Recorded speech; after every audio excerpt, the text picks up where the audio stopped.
वे एक दिन मजे की बात सुनो।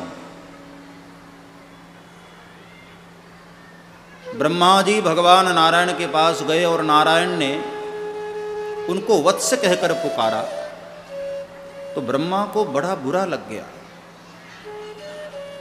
ब्रह्मा ने सोचा कि मैं वत्स हूं, इसका मतलब ये बड़े, अरे उनकी अपनी महिमा है तो मेरी भी तो महिमा है, मैं दुनिया का सृजन करने वाला हूं।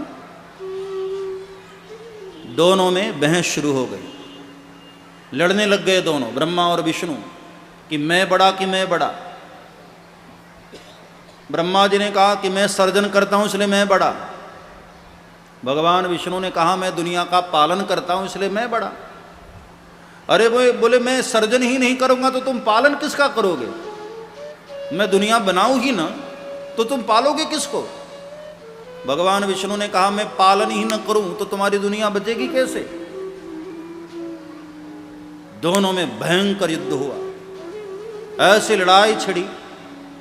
तब कहते हैं उस वक्त भगवान शिव अग्निस्तंभ के रूप में प्रकट हुए। बोलिए शंकर भगवान की जय। जलती हुई अग्नि की भांति शिवलिंग के रूप में भगवान शिव का प्रागट्य हुआ, जिसको हम आत्म ज्योति भी कह सकते हैं, आत्म स्वरूप भी कह सकते हैं। करोड़ों करोड़ों सूर्य से भी कई गुना ज्यादा उसका प्रकाश। दोनों के मध्य में वह अग्निस्तंभ प्रकट हुआ। दोनों हाथ जोड़ करके दर्शन करने लग गए और वह इतना बड़ा, इतना बड़ा, इतना विशाल कि न आदि का पता है न अंत का पता है। दोनों के मन में एक भाव आया कि एक काम करते हैं, जो उसके आदि अंत का पता लगा लेता है वही बड़ा माना जाएगा। चलो हम इसका और छोर पता करने के लिए हम आगे बढ़ते हैं। तो दोनों में बातें हो गई। भगवान नारायण यानी भगवान विष्णु वाराह का रूप लेकर नीचे जाने का संकल्प लेते हैं कि मैं नीचे जाऊं, पता करूं कि कहां तक है ये।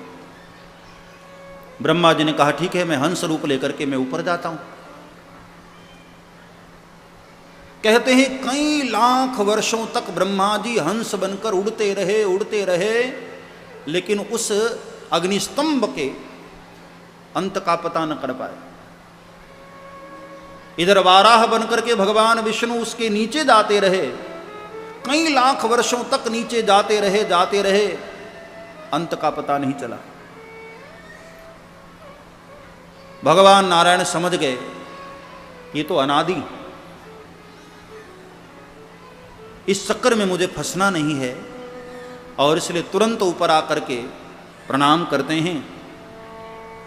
ब्रह्मा जी ऊपर जाते रहे, सोचा कि भाई अंत का पता तो चलेगा नहीं, एक काम करते हैं, जाकर झूठ बोल देता हूं कि मैं ही बड़ा हूं। तब ब्रह्मा जी ने केतकी पुष्प को, ऊपर से कहीं केतकी पुष्प चली आ रही थी नीचे, ब्रह्मा जी ने उसको पकड़ा, सुनो इधर आओ, एक काम करोगी मेरा? उसने कहा कहिए।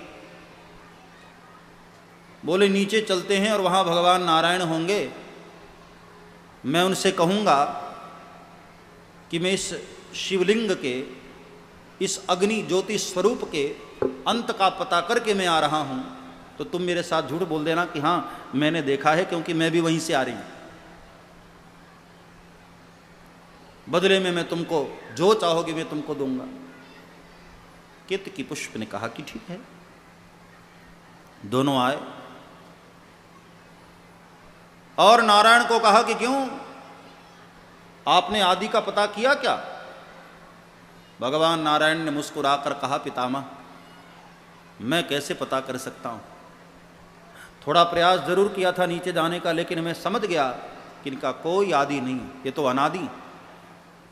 ब्रह्मा जी ने कहा मैंने पता कर लिया है,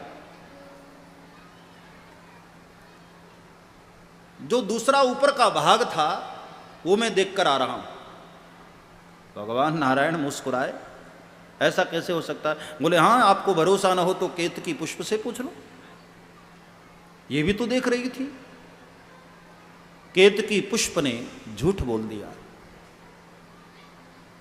इस बात से भगवान शिव बड़े नाराज हुए और नाराज होकर के तत्क्षण वहां प्रकट हुए, बोलिए शंकर भगवान की जय। और नाराज होकर के ब्रह्मा जी का एक मुख जिससे झूठ बोला था, त्रिशूल फेंक कर ब्रह्मा जी का वह मुख ही काट दिया कि मूर्ख झूठ बोलता है। तब ब्रह्मा जी भगवान शिव से क्षमा मांगने लगे। भगवान नारायण ने भी क्षमा मांगी, हे परमात्मन, हे भगवान, इनके अपराध को भी क्षमा कर दीजिए, आपकी महिमा से अनभिज्ञ थे। तब भगवान ने दोनों को अपनी महिमा के विषय में बताया कि अहम ब्रह्मा च सर्वस्य, मैं ही ब्रह्मा हूं, मैं ही नारायण हूं और मैं ही रुद्र हूं। तुम दोनों प्रकृति की इच्छा से प्रकट हुए हो और मेरा जो रुद्र रूप है, शिव रूप है, महेश रूप है, वह अपनी इच्छा से प्रकट हुआ है। अपनी महिमा का ज्ञान कराया। दोनों बार बार शिव जी को प्रणाम करते रहे। देखो, शिव जी के 3 रूप हैं, ध्यान देना। एक शिव रूप है, एक सदाशिव रूप है और एक रुद्र रूप है।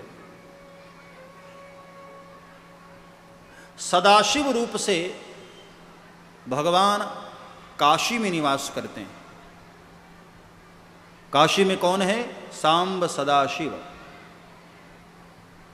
रुद्र रूप से भगवान शिव कैलाश पर विराजित है। कैलाश पर जो रहने वाले हैं उनको आप रुद्र कह सकते हो। और तीसरा एक और रूप है जो जगत व्याप्त है, वो शिव रूप है।